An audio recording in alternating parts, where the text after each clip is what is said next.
12 na kayo, no? Ano ba talaga ang plano ni Congressman Marcolita?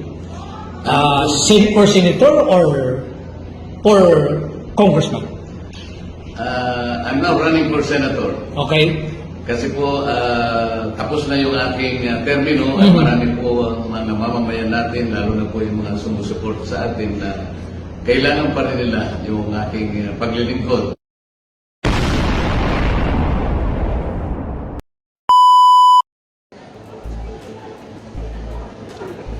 Magandang hapon po sa ating lahat. Dr. Ronaldo Atayde, ang inyong Pangulo ng Grassroots Consumers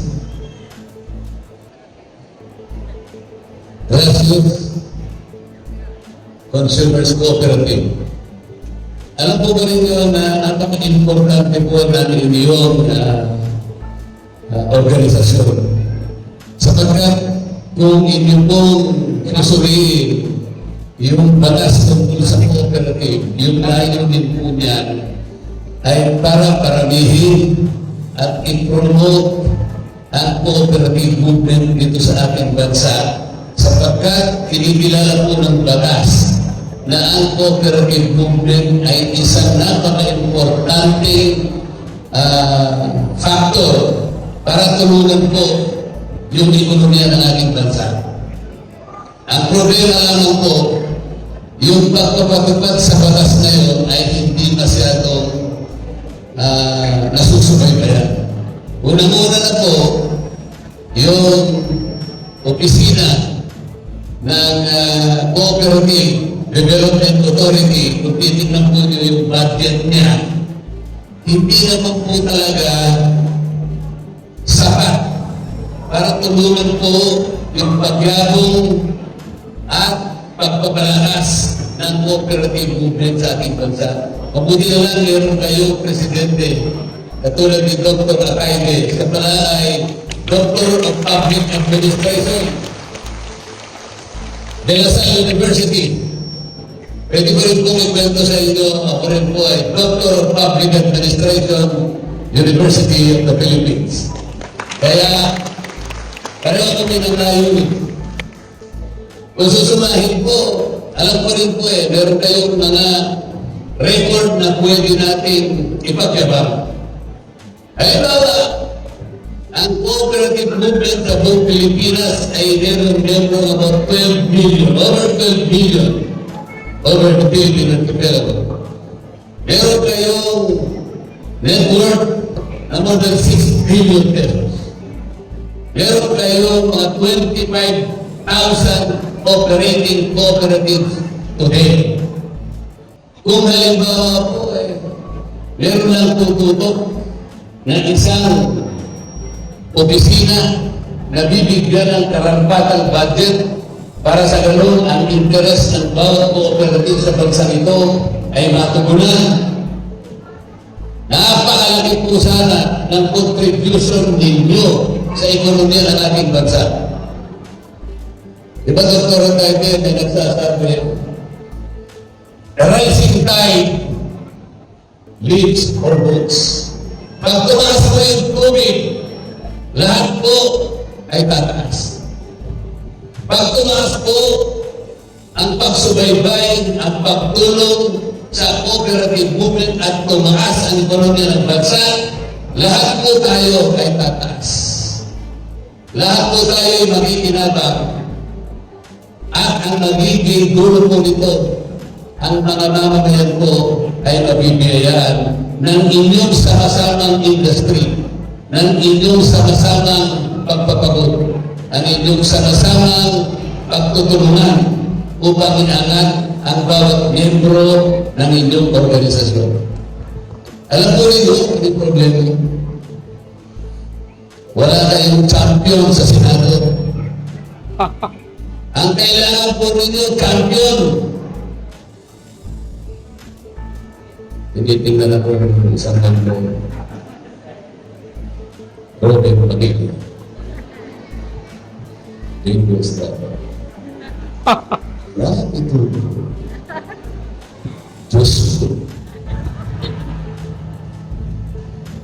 Look look at the quality of Philippine Senate today.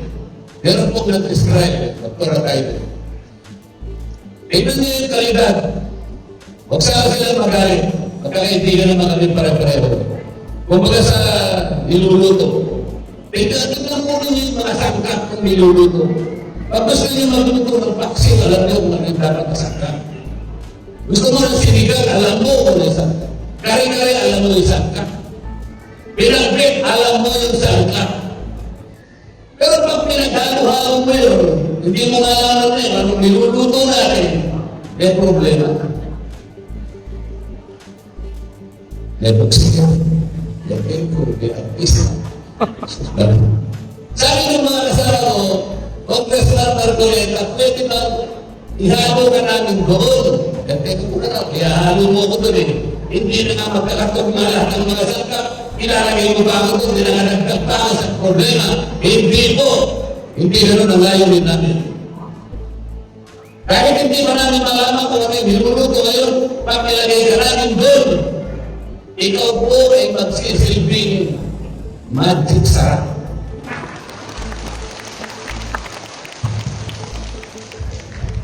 Kung sa lasa man lang magkakaroon na tayo ng benepisyo, wala tayong champion. Sa dami po ninyo is an indication of your interest to help each other. Isa ugaling Pilipino. Bayanihan spirit, yun po yung spirito ng cooperative movement. Kailangan meron po kayo champion. Pera ito po. Nag-away yung mag-asawa. Rapi po. Pwede yung gano'n. Rapi po in action. It has no basis in law. Wala ang karapatan na ikaw ang mag-ayos ng problema or in dispensation of justice. I don't care if you're the senator of this republic, but you have no right to do what the other officers do. May problema yung sa barangay. Punta ka sa katarungan ng barangay. Yun ang batas. May problema nga sa employer mo, pumunta ka sa NLRC. May problema nga sa police, pumunta ka sa IAS. May problema sa sundalo, pumunta ka sa provost marshal. May problema ka sa pag-ginawang ka ng masama ng kapwa mo, pumunta ka sa fiskal. And later on, you will go to court. Because that is the only legal way to resolve disputes. Dapat po sa batas tayo. Lahat. Palakasin po ninyo ang cooperative movement. Ngunit, mas maganda po kung meron kayong champion.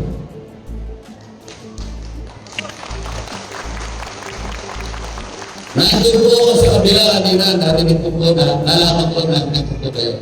Inuna ko lamang po yun, merong medical mission. Kasi po yung sector ko po ay mahihirap na kababayan natin. Nagdala po kami ng konting gamot, konting may tutulong, konting pagkain. Para malaman po ng mga tao na hindi puro debate na lang kami, away ng away. Sa pakikipaglaban ko sa karapatan ninyo, sabi ko, paano matutulungan ng cooperative movement kung ang presyo ng kuryente sa bansa ito ang pinamataas sa buong Asia? Bakit hindi natin pwede ibaba ang kuryente? Pwede. Pwede. Nagalit ka pa sa aking mga sabi ko, tinanggal nila ako sa energy committee. Bakit mo gano'n? Pagka nilalaban mo yung katuliran, pagka nilalaban mo ang kapanganan ng taong bayan, makakatulong sa kooperatiba at sa lahat ng mga tanggalin sa mga palibra. Sabi mo walang justisya nangyayari sa tinatanggap ng mga barangay workers, mula sa kapitan, anod, PHWs, tangguniang kabataan, lahat na po. Magkano po sinasahod ng barangay tanod? 1,000 pesos a day. Man, sabi ko siya, alam niyo. Alam niyo. Bakit ko sinasabi yun? I wanted to dramatize kung gaano kahirap ang talaga ng tanong dito sa ating bansa. 24/7. 24/7. Sa Manila mo, nakasambahay natin, magkano ang kanilang sinasahod, Dr. Ataide? Average of 8,000 pesos. Diba? Ang kapitan, karamihan, between 5,000 to 11,000 pesos. Diba? Maliban sa 2% of the 42,000 barangays in this country, only 2% can stand to the voting. Meron 30,000 to 35,000. 2% lang yun, ha? Kailan ba natin ginawa ang local government code? Nauna yung cooperative code sa Philippines. Nauna yun. Pero after 53 years, ang local government code, ano nangyari? Anong layunin ng local government code? Palakasin, maging independent, autonomous, devolved, revolution. Yun ang layunin. But after 23 years, ano nangyari? Bigo ang batas. Bakit po? Nagpapatupad ng batas, hindi po ginagawa. Sino mo dapat ang magbantay sa pagtutupad ng batas, sa pagpapatupad ng batas? Congress, using its oversight function. Oversight. Anong ginagawa nila? Investigation in aid of legislation. Tinatawag nila kahit sino. Tinawag nila yung mayor ng Bamban. Tinatawag nila, anong pangalan ng nanay mo? Bakit hindi nila itanong? Tawagin mo yung mga leader ng cooperative movement dito sa Pilipinas. Tanungin natin kung anong problema nila para sa ganun mas matulungan natin sila. Hindi ba dapat gano'n ang gawin?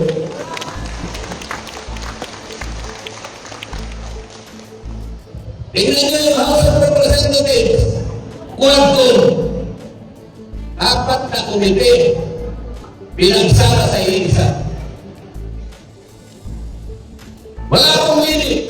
Walang direksyon. Walang legislative purpose. If a committee, Dr. Ataide, conducts an inquiry in aid of legislation but without the presence of legislative purpose, that is illegal.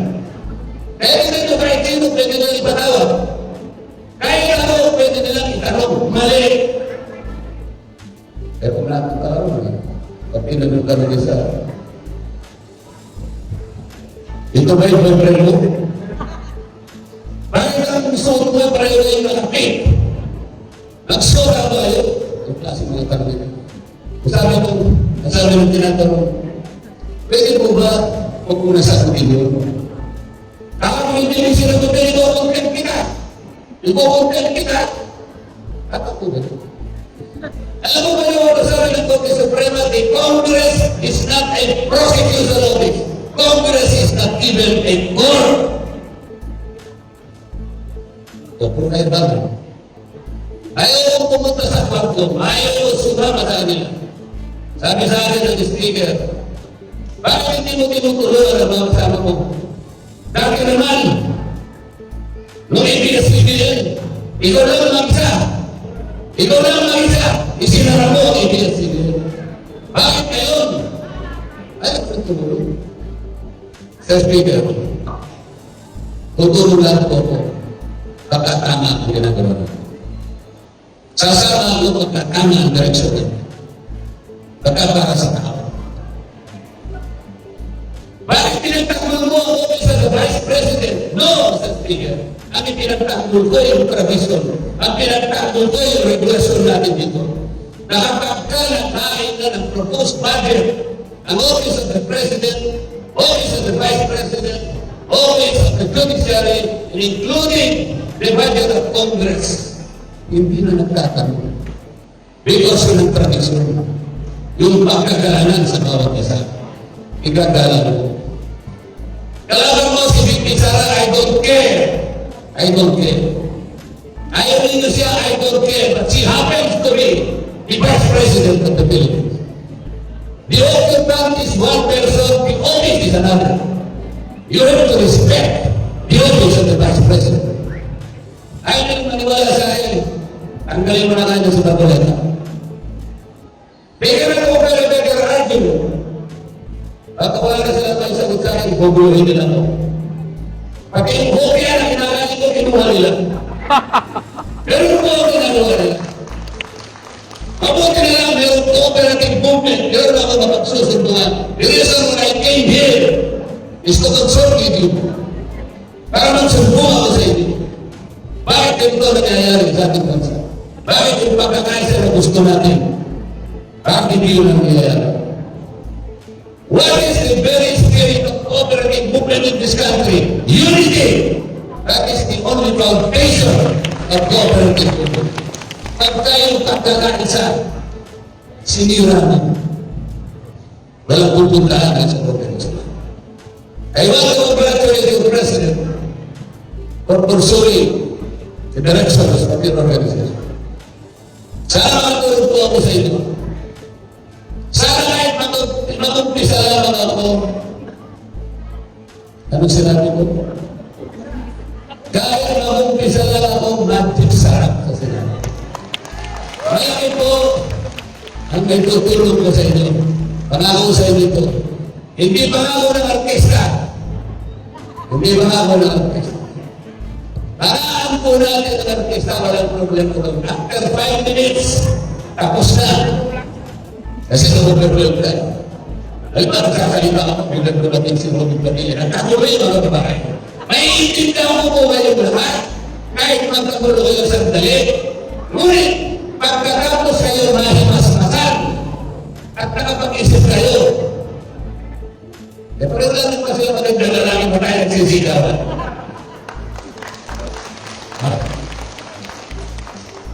Sabi ko, magkasama ko, pag gawin mo din ako, gawa niya ako ng pelikula para sa naman meron din tayong benta. Gawa niya ako ng pelikula. Kahit kontrabida lang ako, kakakabit ko. Para lang maging granting sarap ako sa inyo. Para magkaroon ako ng pagkakataon.